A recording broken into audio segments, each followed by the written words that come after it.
અરે આ બોસ તમારે આપણે ઘણી વાર કેવું કેતા હોય હા કે આને સપોર્ટ નો કરાય ને આ નો કરાય ને તે નો કરે, પણ નાની નાની નો દાવો નાખવાનો છે કાલ.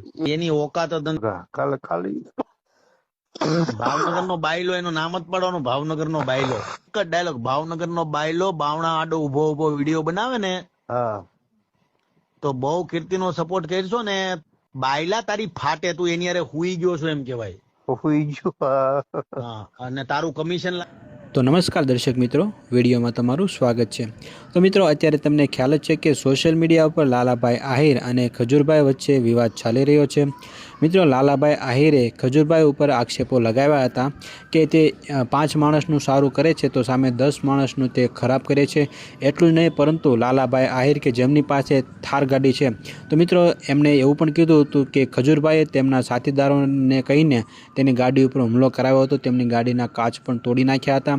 તો મિત્રો, અત્યારે આ જે સમગ્ર વિવાદ છે તે સોશિયલ મીડિયા ઉપર ચાલી રહ્યો છે. તો મિત્રો, અત્યારે લાલાભાઈ આહિર અને ખજૂરભાઈ બંને ઇન્સ્ટાગ્રામ ઉપર લાઈવ થયા હતા અને બંનેએ શું કીધું તે ચાલો વિડીયોમાં આપણે સૌપ્રથમ જોઈએ અને ત્યાર પછી આ વિડીયો વિશે થોડી ચર્ચા કરીએ.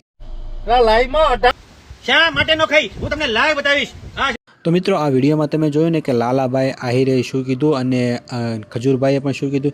જો કે મિત્રો, ખજૂરભાઈએ લાઈવ કર્યું હતું એ તો માત્ર તેમની એક પ્રોડક્ટ હતી, જે મસાલાની તેમણે જે નવી પ્રોડક્ટ લોન્ચ કરી છે એની એડવર્ટાઇઝ માટે હતી.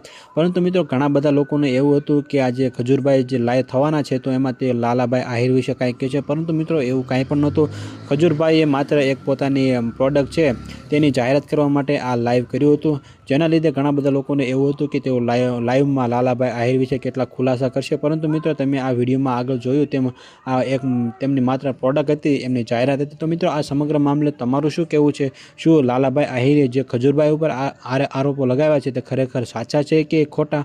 મિત્રો, કોમેન્ટમાં તમે પોતાની રાય જરૂરથી લખજો અને આ વિડીયો જો તમને પસંદ આવ્યો હોય તો વિડીયોને એક લાઇક કરી દેજો અને સાથે સાથે ચેનલને સબસ્ક્રાઈબ પણ જરૂરથી કરી દેજો.